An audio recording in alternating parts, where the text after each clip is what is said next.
So you just got back from London. Yes. Can we expect Turning Point USA to be expanding to other countries? 100%. Turning Point UK. I'm going to be visiting Brazil in May. The amount of interest we have in what we're doing here is really extraordinary. It's becoming a worldwide movement. And I have to tell you, we have 6 countries represented here, from Australia to Brazil to the UK to Germany. It's amazing to see the amount of interest. And look, this is a fight for Western civilization now.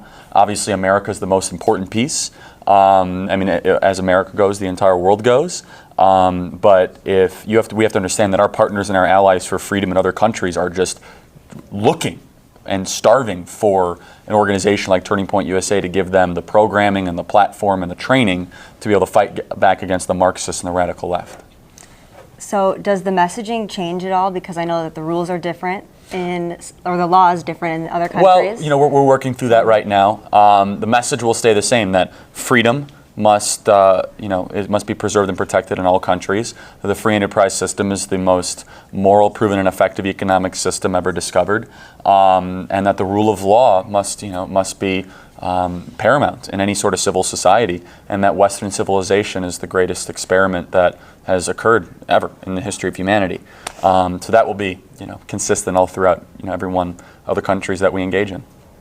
So when President Trump is out of office, do you foresee the Republican leadership going back to the status quo, or do you think that the GOP is kind of shifting in an identity?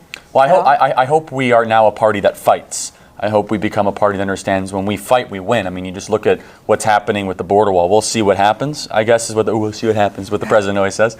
But all of a sudden, things change because the Trump says, no, I'm not going to just go along with the status quo. I'm not just going to sign a continuing resolution to keep the government open. All of a sudden, the House passed a bill that was what he wanted, which was more for border security and for a wall.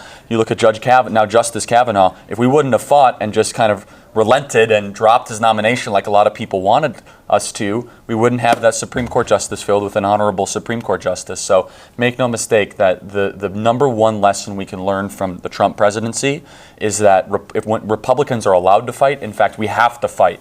And when we do fight, we're going to win. And what does fighting look like? It means first and foremost, not backing down to the mob. The left's number one weapon against us is the mob. They love using it, whether it be the boycotts, whether it be the social media, individuals that come after us, whether it be trying to storm us out of college campuses, whether it be trying to come and find us in the streets.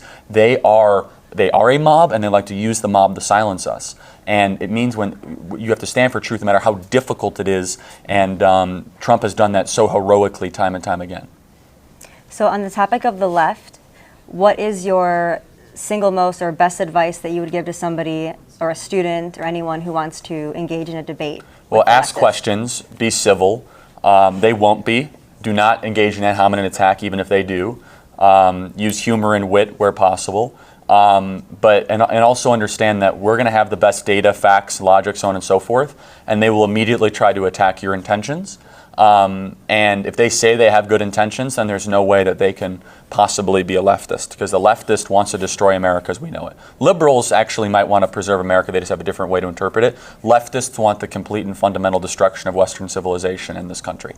They think capitalism is a mistake. They think we live in a rigged patriarchy. They think the Judeo-Christian construct is evil. They want to burn down everything that we love and we hold dear. And we can have a civil conversation about it, but we have very little to agree on.